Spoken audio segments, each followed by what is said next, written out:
सांसद और जिनके साथ में लंबे समय तक संसद में मुझे भी कार्य करने का अवसर प्राप्त हुआ, ऐसे श्रीमती जसजीत कौर मीना जी, उत्तर प्रदेश सरकार में मेरे सहयोगी मंत्री श्री जसवंत सैनी जी, जिला संगठन के प्रभारी श्री संजय सिंह नरोका जी, पूर्व प्रदेश अध्यक्ष अशोक परनामी जी, जम्मू कश्मीर राज्य के पूर्व उप मुख्यमंत्री श्री कविंद्र गुप्ता जी, भारतीय जनता पार्टी के लोकप्रिय प्रत्याशी श्री रामविलास मीना जी, पूर्व मंत्री श्री भूपेंद्र सैनी जी, पूर्व सांसद श्री राम कुमार वर्मा जी, श्रीमती नीलम गुर्जर जी, श्री शमशेर सिंह जी, श्री रवि पालीवाल जी और भारी संख्या में आज लालसोट विधानसभा क्षेत्र से जुड़े हुए सभी उपस्थित भाइयों और बहनों को राम राम सा। भाइयों बहनों, विधानसभा चुनाव के लिए आप सबसे अपील करने के लिए मैं विशेष रूप से यहां पर आया हूं। पिछले 5 वर्ष में राजस्थान ने बहुत कुछ खोया है। जो राजस्थान अपने शौर्य और पराक्रम के लिए जाना जाता था, जिस राजस्थान में भक्ति और शक्ति दोनों एक साथ बहती हुई दिखाई देती थी, जो राजस्थान अपने आन मान और शान के लिए जाना जाता था, भाइयों बहनों, वो राजस्थान आज यहाँ पे करा रहा है। कहीं कन्हैया लाल केली की हत्या होती है, कहीं पर बेटियों के साथ जिस प्रकार का अपराध होता है, आज राजस्थान के बारे में, राजस्थान की इस बदहाल स्थिति के लिए राजस्थान जाना जा रहा है। इस राजस्थान में प्राचीन काल से ईश्वर और पराक्रम के स्मारक के रूप में यहाँ के पर्यटन को देश के अग्रणी स्थान पर पहुंचाने के लिए सम्मानीय पूर्व उपराष्ट्रपति और राजस्थान के पूर्व मुख्यमंत्री श्री भैरव सिंह शेखावत जी के समय में पर्यटन विकास के लिए कार्यक्रम आगे बढ़े थे। भाइयों बहनों, आज पर्यटन तो दूर, वे सब भी खराब स्थिति में है, विकास ठप पड़ा है, नौजवान बेरोजगार है, अन्नदाता किसान बदहाल स्थिति में है और बेटियों की सुरक्षा खतरे में पड़ी हुई है। भाइयों बहनों, राजस्थान आज के दिन पर जब राजस्थान की बात करते हैं, भाइयों बहनों, पिछले 5 वर्ष में कांग्रेस की सरकार ने राजस्थान से भ्रष्टाचार में नंबर 1 कर दिया है, महिलाओं पर अपराध में नंबर 1 पर हो गया है, साइबर अपराध में नंबर 1 पर हो गया है, बिजली की दरों में नंबर 1 पर, डीजल पेट्रोल में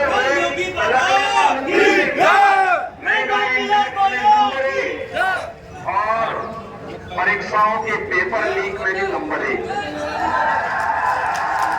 मंडी टैक्स में भी नंबर 1। भाइयों बहनों, जब देश बदल रहा है, मोदी जी के नेतृत्व में आज भारत दुनिया के अंदर एक विकसित ताकत के रूप में स्थापित हो रहा है, विकसित देश के रूप में स्थापित हो रहा है। दुनिया का नजरिया भारत के प्रति बदला है। प्रधानमंत्री मोदी जी दुनिया के अंदर किसी देश में जाते हैं, उनका सम्मान पलक पावड़े बिछा करके पूरी दुनिया करती है, तो सम्मान भारत के 142 करोड़ लोगों का सम्मान होता है। भारत की सीमाएं सुरक्षित हुई है। जिस कांग्रेस के शासनकाल में घुसपैठ होती थी, आतंकी वारदात होती थी, उन्हें मालूम है आतंकवादियों को भी, उनकी आकाओं को भी, कि भारत के अंदर घुसपैठ करना, राष्ट्र की घटना को अंजाम देने का मतलब ये है कि फिर भारत के बहादुर जवान उन्हीं की मान में घुस करके मारेंगे भी। उन्हें मालूम है नया भारत है, छेड़ता नहीं है, लेकिन कोई छेड़ेगा तो फिर छोड़ेगा भी नहीं। और भाइयों बहनों, ये भारत नया भारत है, समस्या का समाधान करना जानता है।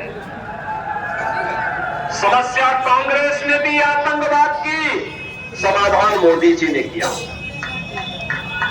समस्या नक्सलवाद की कांग्रेस ने दी, समाधान मोदी जी ने दिया। अलगाववाद की समस्या कांग्रेस ने दी, समाधान मोदी जी ने दिया।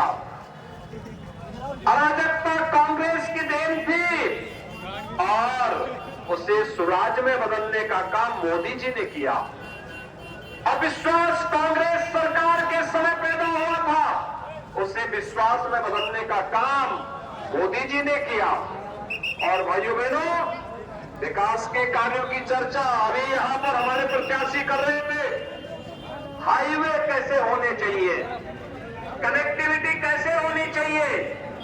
देश के अंदर 38 किलोमीटर हाईवे का निर्माण प्रतिदिन हो रहा है, एयरपोर्ट बन रहा है, एयर कनेक्टिविटी बेहतर हुई है, AIIMS, IIM, IIT, one district one medical college, हर घर नल की योजना और योजनाओं की एक लंबी श्रृंखला लगातार आपकी माननीय सांसद संसद में हमेशा इन विकास के मुद्दों पर बोलती थी, इन मुद्दों को उठाती थी, यहाँ के विकास के मुद्दों को लेकर के संसद में लड़ती थी।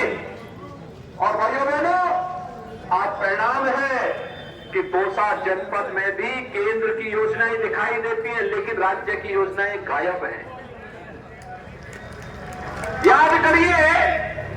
याद करिए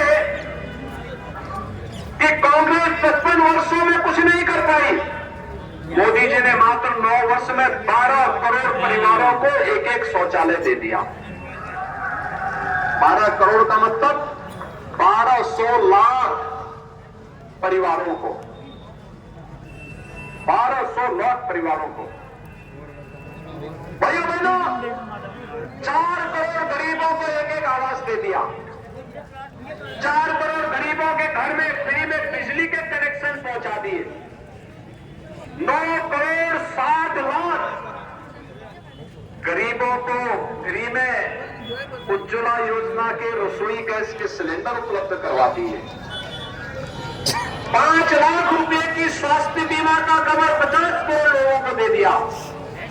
और भाइयों बहनों, हमारे नौजवानों के लिए स्टैंड अप की योजना, स्टार्टअप की योजना, डिजिटल इंडिया की योजना, मिशन रोजगार की योजना,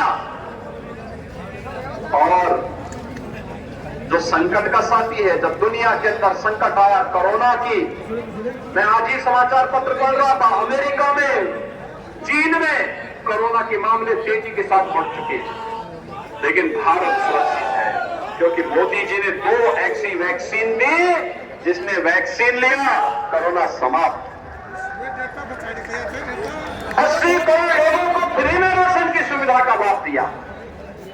भाइयों बहनों, मोदी जी के नेतृत्व में ये नया भारत विकास भी कर रहा है, सुशासन का लाभ भी नागरिकों को दे रहा है, सुरक्षा भी प्रदान कर रहा है और आपकी आस्था का भी तो सम्मान कर रहा है। याद करिए, कांग्रेस की सरकार ने रामनवमी को यहां कर्फ्यू लगा दिया था, रोक लगा दी रामनवमी के जुलूसों पर, लेकिन हम लोग 500 वर्षों की जो समस्या थी, आज यूपी में डबल इंजन की सरकार है, मोदी जी का नेतृत्व है, अयोध्या में राम मंदिर का निर्माण कार्य कर रहे हैं। हो रहा है ना भाइयों बहनों, हो रहा है ना। अब आप देखिए, ये कांग्रेस के लोग क्या कहते हैं, कहते हैं राम और कृष्ण हुए ही नहीं। यानी ये राम और कृष्ण के अस्तित्व पर प्रश्न खड़ा करके हम सबके भावनाओं के साथ खिलवाड़ कर रहे हैं। हमारे तो प्रत्याशी का नाम ही रामविलास है, हमारा संबोधन ही राम नाम है, यानी पैदा होते भी राम नाम और अंतिम यात्रा भी राम नाम सत्य है करके ही निकलती है। गांधी जी ने भी अंतिम समय में हे राम ही कहा था ना, लेकिन कांग्रेसी कहते राम हुए ही नहीं। यानी सबसे पहले केवल एक कांग्रेसी ही पैदा हुए थे, उससे पहले कुछ भी नहीं था, ये लोग मानते हैं। इससे बड़ा झूठ और क्या हो सकता है। और भाइयों बहनों, इसीलिए मैं आपके पास आया आपसे कहने के लिए, एक कांग्रेसी केवल माफिया पालते हैं, बजरी माफिया, खनन माफिया, वो माफिया, पशु माफिया और अपराध में सरकार के संरक्षण में बढ़े हुए माफिया। और भाइयों बहनों, इन्हीं माफियाओं का इलाज हम उत्तर प्रदेश में कर रहे हैं। अच्छा लगता है ना जब उत्तर प्रदेश में माफिया का इलाज होता है, कैसा लगता है? अगर बीजेपी की सरकार होती तो ये माफिया नहीं पनपते। और भाइयों बहनों, याद करिए 5 वर्ष पहले जब श्रीमती वसुंधरा राजे जी के नेतृत्व की सरकार थी, जनता की सुनवाई होती थी, विकास भी होता था और साथ साथ सुरक्षा का बेहतर वातावरण भी था। और इसीलिए आज हमें सुरक्षा, सुशासन और विकास के लिए बीजेपी आवश्यक है और आपकी आस्था का सम्मान करने के लिए भी बीजेपी आवश्यक है। एक डबल इंजन की सरकार होगी, डबल स्पीड से कार्य होगा। और भाइयों बहनों, इसी के लिए हम आए आपसे कहने के लिए, आपके उत्साह को देख करके सब कुछ ये बहुत अच्छा लगा कि आपने श्री रामविलास मीणा जी को अभी से तय कर लिया है कि चुनाव जिता करके भेजेंगे। सहमत है? सभी लोग सहमत हैं? भाइयों बहनों, और मैंने यही कहने के लिए गया हूं, अब किसी को संदेह है कि अयोध्या में राम मंदिर बनने में? किसी को कोई संदेह तो नहीं है ना? सब लोग मानते हैं अयोध्या में राम मंदिर बन रहा है ना। और 22 जनवरी 24 को प्रधानमंत्री जी 500 वर्षों के बाद रामलला का विराजमान भी राम मंदिर में करेंगे। सहमत है ना? अब आप बताइए कितने लोग अयोध्या आने के इच्छुक हैं? भाइयों बहनों, मैं आपसे अपील करूंगा, रामविलास मीणा जी को और दौसा विधानसभा संसदीय क्षेत्र में जितने भी विधानसभाएं हैं, वहां के हर भाजपा के विधायक प्रत्याशी को जिता करके जयपुर भेजिए। और भाइयों बहनों, मैं जसकौर जी से, रामविलास मीणा जी से कहूंगा कि 22 जनवरी के बाद लालसौड़ से भी और दौसा संसदीय क्षेत्र के सभी राम भक्तों को लेकर के उसके बाद ये लोग अयोध्या आए, अयोध्या में बाकी व्यवस्था करें। सहमत है?